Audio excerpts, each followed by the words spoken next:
terbukti melakukan korupsi alokasi dana desa tahun 2018 senilai 192 juta. Terdakwa Kadis Oknum Kades Pancatunggal Benawan Kabupaten Ogan Komering Ilir dijatuhi pidana selama 1 tahun 3 bulan penjara.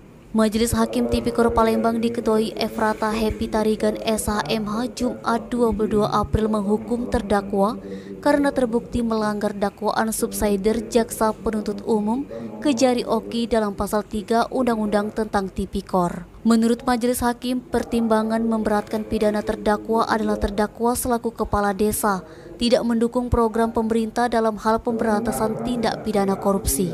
Sementara hal yang meringankan, terdakwa belum pernah dihukum.